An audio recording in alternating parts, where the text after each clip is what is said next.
What I'm about to show you in this video is gonna blow your mind. Sashipuri guys, what is happening? Vimal here, back with a new video. Just a couple of days back, I got my hands on AMD's all new Radeon 9000 series GPUs, right? The 9070 card. In that video only, I got lots of comments asking me to cover the XT variant of the card as well. And guess what? That is what I'll be doing in this video. I got my hands on Gigabyte's all new Radeon 9070 XT Gaming OC edition. But thing is, unlike every time, today I'll not be building my gaming PC guys. In fact, we'll get our gaming PC custom made online. So a lot of people are like very much interested in buying gaming PCs or even building gaming PCs for your purpose or any sort of requirement, right? But not everybody has like proper knowledge on how to handle your brand new components or like a lot of experience on building PCs, right? I'm pretty sure people are like, they don't want to take a risk with their brand new components. That is why they go to market, to professional people or to stores and get their gaming PCs built.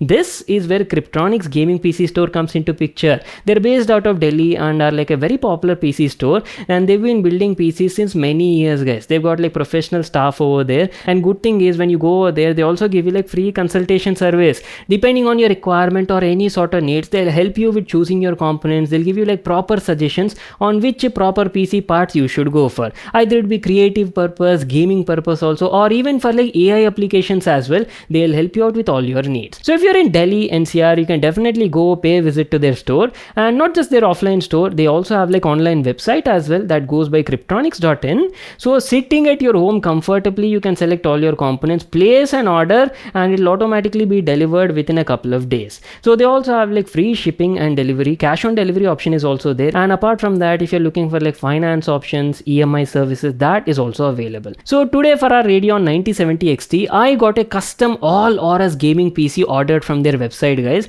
and the PC was delivered within like 3 to 4 days only guys, without any sort of hassles. And I do have to mention their packaging quality is also very nice, solid packaging guys. We'll come there and do the unboxing of the PC in a moment. Without wasting any more time, first let's get started with the unboxing, and then I'll tell you about the PC setup, configuration, and all the components that I've used. So our brand new custom PC from Kryptronix Gaming came in this sort of packaging. Massive packaging guys, definitely quite heavy. I mean, look at the whole packaging over here. It took me almost like 25-30 minutes just to take the PC out of this packaging, double layer packaging. And one thing I totally forgot to mention is the brand also offers like a live streaming feature where you can actually see how their engineers and PC builders are handling your components, and everything can be seen in real time. Definitely appreciate their service. And there you go, finally got my hands on our brand new custom PC. And look at that, not just the exteriors, on the inside also you have like foam packaging to keep your PC and components safe. One more question you guys might get is, since we're ordering like full-on gaming PC custom made online, what if something happens to the components on the inside while shipping? Because gaming PCs usually have like tempered glass panels or maybe like delicate components on the inside, right? Who's responsible for all of this if something happens during shipping? Nothing to worry about. So Kryptronix Gaming also has like full insurance on the shipping guys. Just make sure when you get the gaming PC, you're recording a video while unboxing guys. Make sure you have some sort of video proof, and if in case something happens to your gaming PC also, just give them the video proof and that's it. They'll claim everything for you and get it completely replaced guys. Not an issue at all. I'll try to leave more details in the description box below. Alright then, let me give you a closer look at our brand new all Aorus gaming PC setup and talk about the components. First of all, let me tell you about the GPU, because this is a main highlight, right? This is AMD's all new Radeon RX 9070 XT. That too, this one is from Gigabyte, their gaming OC edition. As I've told you, Radeon RX 9070 XT is based on AMD's RDNA 4 architecture and features 64 compute units, 64 ray accelerators, 128 AI accelerators, and can offer a total peak AI tops of around 1557. Just like the younger sibling, even the 9070 XT comes with 16 GB GDDR6 memory with a memory speed of up to 20 Gbps, and the rated TDP is around 304 watt. So that was about the GPU. Moving on, let me also tell you about the CPU, motherboard, and all the other configuration that we've chosen for this PC. See guys, whenever you're going for a brand new PC build, right, before choosing the components,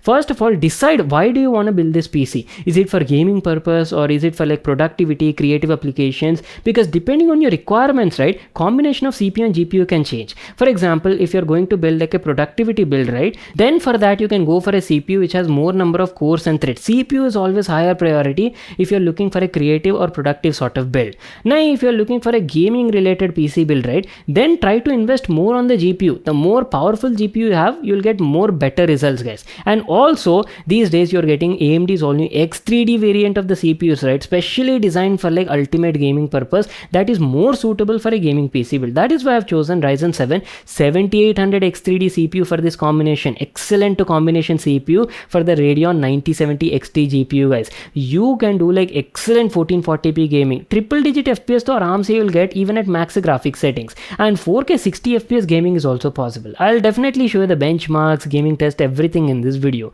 Coming to the motherboard is also a bit special over here. We're going like top of the line flagship model from Gigabyte Aorus. This is their X870E Aorus Extreme AI top motherboard, guys. Features AMD's AM5 socket and supports Ryzen 7000, 8000, 9000 series CPUs as well. You're getting DDR5 RAM, OC up to 8800 MT per second. You're also getting easy DIY design, a quick release PCI mechanism, screwless M.2 heatsink installation and stuff like that. Last but not the least, extended next gen connectivity options like Wi-Fi 7 solution, dual 10 gigabit Ethernet LAN port, and also dual USB 4 Type-C ports available.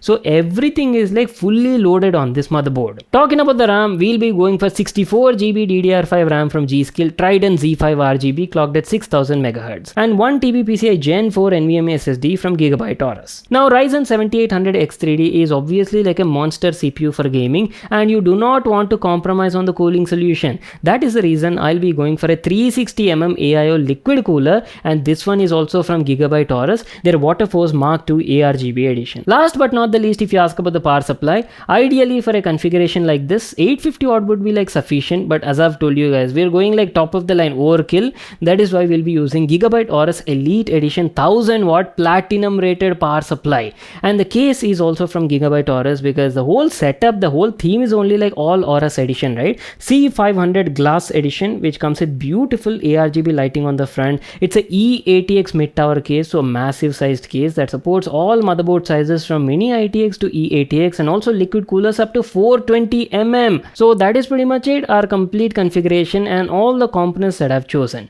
So without wasting any more time, let's quickly get into the benchmarks and check out the performance of AMD's all new Radeon 9070 XT. So today we'll be doing like variety of testings, guys. Apart from synthetic benchmarks, we'll also be doing gameplay benchmarks at different resolution, at 1440p, 4K resolution, with ray tracing, without ray tracing, and obviously FSR on and off as well. So you are gonna get like a detailed analysis, so make sure to watch it till the end. First, let's start off with Spider-Man 2. Spider-Man 2 has been like one of my favorite AAA title game in the recent times, especially because of the whole game mechanics, combat style, and obviously graphics as well. Pretty graphic intensive game. So we'll be playing this game at different resolutions because I've told you, right, 9070 XT can easily handle 1440p triple digit FPS and obviously smooth 4K gaming as well.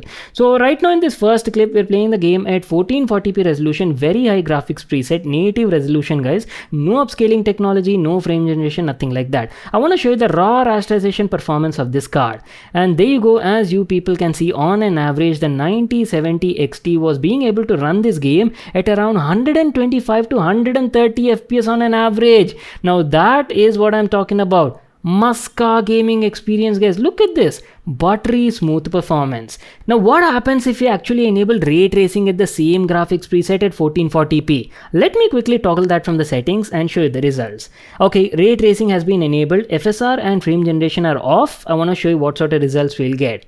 Not bad, guys. I mean, look at that consistent 60 plus FPS on an average at 1440p, very high. Even with ray tracing, we were getting around like 75 to 80 FPS. I've told you, right, AMD has greatly improved the ray tracing performance with their RDNA 4 architecture, so I'll have to definitely appreciate that. Obviously, when ray tracing has been enabled, it puts a lot of load on the GPU, right? So frame rate would drop a bit compared to the previous clip. But this is where AMD's FSR technology comes into play. On top of that, with the newer gen GPUs introduction, rate, AMD has also upgraded their FSR technology to version 4.0. So let's quickly enable FSR 4.0 and also AMD's frame generation set to balanced profile and see what sort of performance difference we'll see. Holy moly, are you people looking at the kind of difference we're getting? Simply enabling FSR and AMD's fluid motion frames at the same 1440p very high settings, now we were getting almost like 190 to 200 FPS on an average, and in certain scenes it was even going above 200 FPS also. Madness, guys. I'm telling you, right, gamers are gonna absolutely enjoy playing games at these sort of settings. So that is about the 1440p game testing. Let's quickly bump up the resolution from 1440p to 4K and see how the Radeon RX 9070 XT handles it. So right now we're playing Spider-Man 2 at 4K resolution, very high graphics preset, no upscaling technology, no frame generation, ray tracing is also off, and as you people can see, on an average we were getting around like 65 to 70 FPS. Pretty consistent 60 plus FPS only, guys. Game is quite smooth and runs very well even at 4K preset. Let's quickly enable ray tracing and also upscaling technologies like FSR4 and frame generation, and let me show you the difference. As you people can see, even at 4K very high graphics preset with ray tracing and FSR enabled, we were getting like triple digit FPS, guys, 110 to 120 FPS. So right now we are playing Cyberpunk 2077 because I'm pretty sure I get a lot of comments every time asking me to add Cyberpunk to the benchmarks, and that is obviously included in the list, guys. So this game also will be playing at two different resolutions, 1440p and 4K. So let's start off the first test with 1440p resolution. The graphics preset is set to very high, and as usual, guys, playing at native resolution, no ray tracing, no FSR, nothing is enabled, and on an average we were getting around like 115 to 120 FPS on an average. Raw rasterization performance, guys, excellent results is what I can say. Quickly enabling ray tracing at 1440p resolution, these are the results. As you people know, ray tracing is quite taxing on the GPU, right? Definitely puts a lot of load on the hardware. Obviously frame rate would decrease from triple digit FPS. Now we've come down to around like 55 to 60 FPS. Again, this is where AMD's FSR 4.0 does the magic, simply enabling FSR upscaling and frame generation, keeping the graphics same as before. There you go. Now you can definitely see a big jump in the performance, right? From 50 to 60 FPS straight to 110 to 115 FPS, guys. Almost 2 times the performance boost by simply enabling a small setting in the game. Bumping up the resolution to 4K, here are the results. We're playing the game at 4K native resolution, guys, very high graphics preset, no upscaling turned on, and average frame rate is around like 48 to 50 FPS. And quickly enabling ray tracing along with FSR and FG, bam! 120 to 125 FPS on an average. See, if you're looking to buy a new GPU that is well capable of handling 1440p games with triple digit FPS, right? That too along with ray tracing, AI based upscaling technologies to be a bit on the future proof side, right? Then this might be the card for you. I'll leave a link to that in the description box below. You can check it out there. So that's it. Time to wrap it up. Hope you all enjoyed watching the video, and I'll see you all in my next one.